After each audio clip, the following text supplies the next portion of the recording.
Now, you ended up having kind of a run-in at the end of your career. Yeah, I had several, actually. And it was because of Hackworth, About Face, and the first one was I went on the Oprah Winfrey Show. And basically, my mom was still alive at that time. She used to watch Oprah during the day. And Oprah was out of Chicago, right? Oh, that's right. And then she used to, and I didn't know this because I never watched it, but she used to announce ahead of time subjects that she was going to cover. And if anybody knew anyone who were experts in that area, let her know, so she could get them. So she decided, this is in the late 80s, okay? Now put yourself back at that time when the economy was not doing so hot and the Japanese economy was doing real good, because of their computers, their automobiles, their televisions. And so people were blaming the Japanese about our poor economic situation. And it was called Japan bashing. Mm-hmm. So, in fact, there was a Chinese guy, his name was Victor Chen, who was killed in Detroit by some automobile workers with baseball bats because they thought he was Japanese.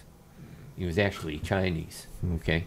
So Oprah decided to have a show about Japan bashing.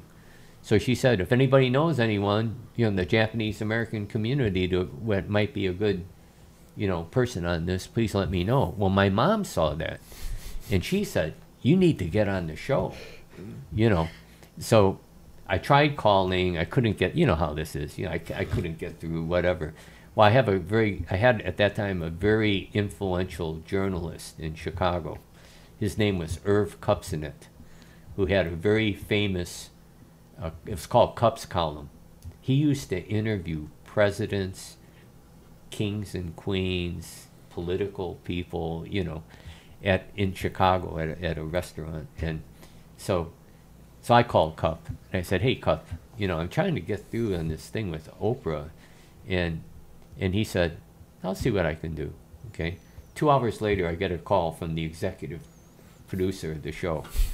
And he says, I understand that you're a general in the Army. I said, yeah, I'm in the Army Reserves, and that you're the highest ranking Asian American in our armed forces today. And I said, yeah, that's right.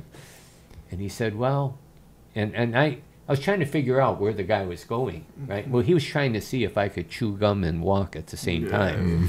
So once he figured I could do that, he said, we'd like to have you on the show, okay? So I said, fine, when is it? Tomorrow, okay? So I said, okay, I'm in. So I called at that time I was working for a New York Stock Exchange firm, and I called the headquarters in New York. I said, hey, I need a day off, so they gave it to me. And then I called the Chief of Army Reserves office, because keep in mind, I'm a 2-star general, right? And I said, hey, I'm going on the Oprah show, and what's the subject? Well, the subject is Japan bashing, but I'm being invited because, I'm high-ranking Japanese American in our Army, and I'm going to wear my uniform, So I get a call back, okay, from the Chief of Public Affairs of the Army. Now, he's a 1-star. Oh, okay. Okay, and I'm a 2-star, okay? So he calls, and he said, I understand you're going to be on the Oprah show. Yeah, that's right. What's the subject? Japan bashing. Oh, it's not about the Army? No, it's not about the military at all. But I'm being invited because I'm the highest ranking Japanese American in the Army, in the military, the whole military, and being in 08 at the time. And he said, well, then we don't want you to wear your uniform. Okay? And I said, listen, I take my responsibility very seriously as a role model for minorities. This is a great opportunity to let people know that we have equal opportunity in our armed forces. I don't see this as a possibility to fail. I see this as an opportunity to succeed. And I just said, I don't really have a lot of time for this because it was going to be the next day, right?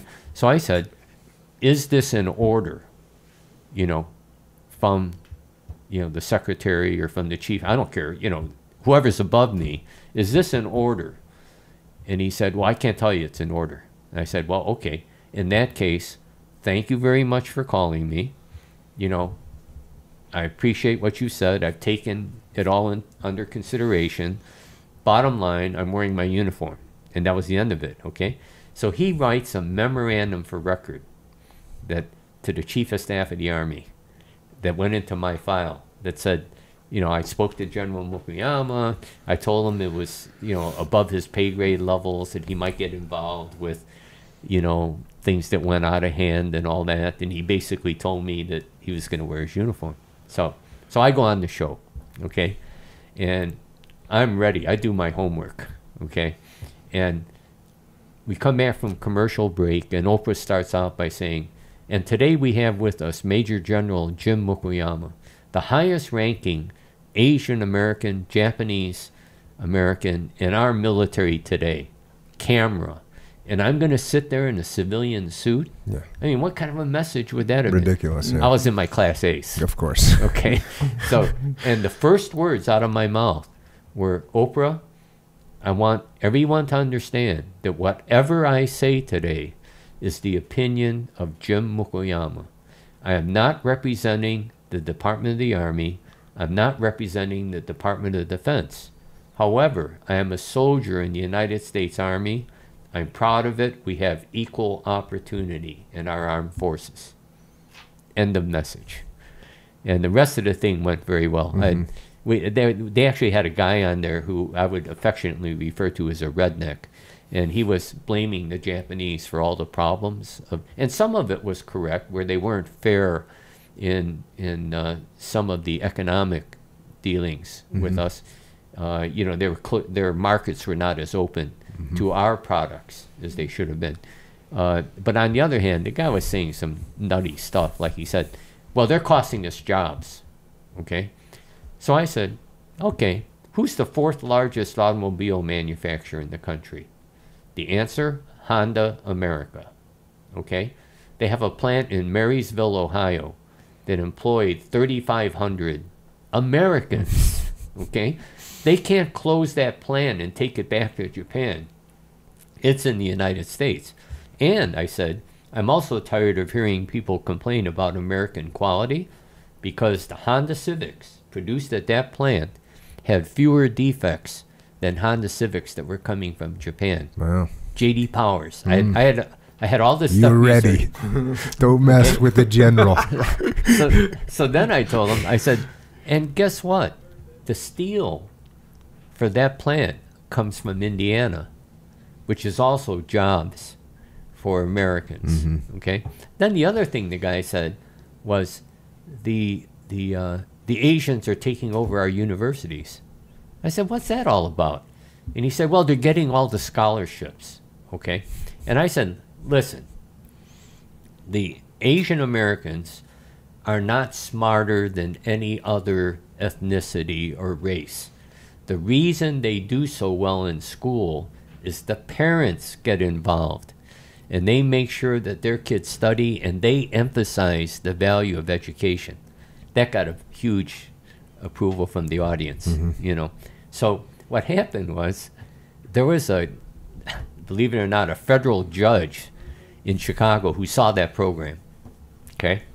So he writes a letter to the Secretary of Defense saying, you know, I saw the Oprah show, and there was this Major General Jim Mukuyama who really did a great job for you guys, and you guys should be proud of him, right? So the Secretary of Defense at that time was Dick Cheney, okay? So he endorses the letter down to the Secretary of the Army. The Secretary of the Army endorses the letter down to the Chief of Staff of the Army. So when that hits my file, same time the other thing hit my file, basically one canceled the other. Yeah. Did you send a photocopy of that back to the back to the PAO? No.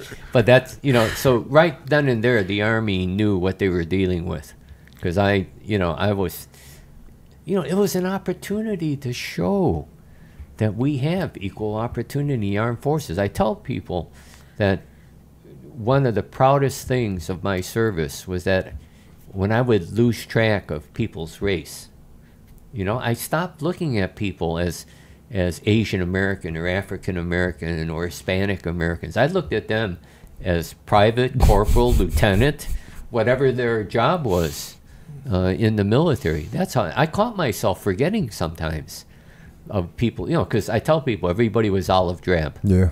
OD. Yeah. Yeah.